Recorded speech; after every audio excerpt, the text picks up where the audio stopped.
Hey, Will Snipe Seller here. It is right around the lunchtime session, which, again, breaking the rule on an entry time, but saw a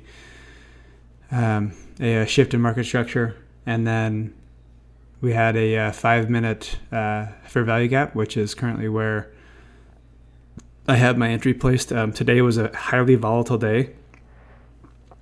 I'll kind of zoom out and show the chart after the trade here. But so the thought is we would go short around 36.46 and still overall bearish. This thing gapped down, ran way down, and then came all the way back up.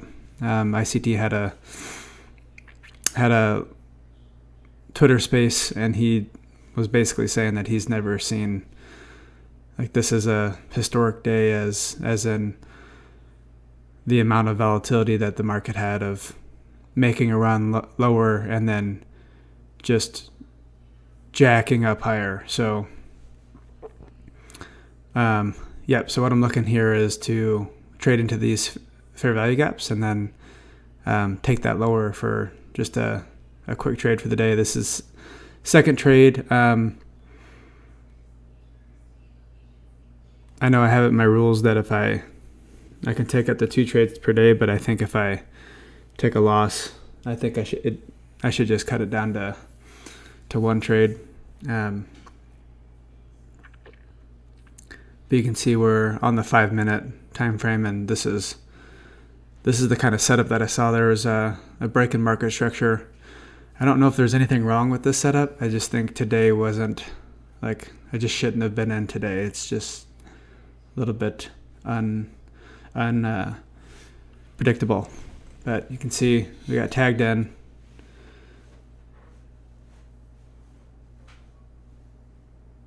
And tagged out real quick. So, but anyways, yeah, we'll do the account review, and we'll kind of take a look at the chart real quick.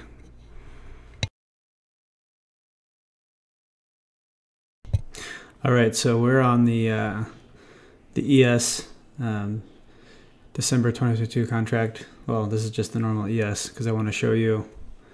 So this was the day we took out previous lows, and then we actually traded into a weekly fair value gap and then just bolted off of it. So let me zoom out so I can show you here. So we have a fair value gap right here that it traded into and actually touched into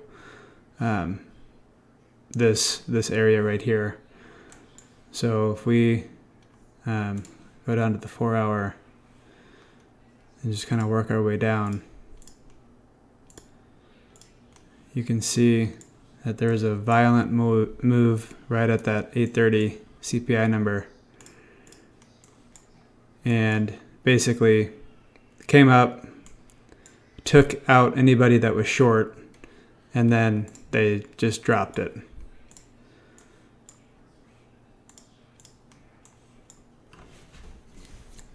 And you can see that it came down, it had this void here. And I think if we can get down to the 15-second, you can see there's no trading right here. So I try to take a trade up short after it came up and took out this buy side. This is what I was looking at right here.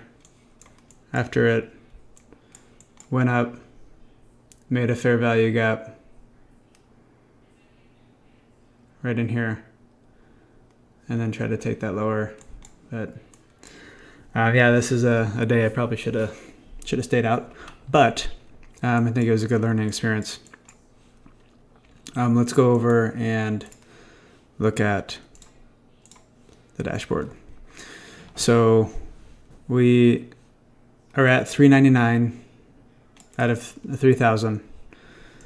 So you can see here we're 4 days in, 63% win rate. You can see we average winning trade 258, averages in trade 212.03. Still, we're sticking to the 2 trades per day max, but been getting a little sloppy with the entries. So I'm going to try to tighten up the rules and see if we can bounce back. I don't know if we'll take a trade tomorrow, but yeah, just trying to stick to taking out previous day's highs, lows, the session's highs, lows, and the week's highs and lows, and just trying to trade in the direction of the bias. And if there is a trade, we can take it. If not, then we'll pass. I'm not trying to force anything.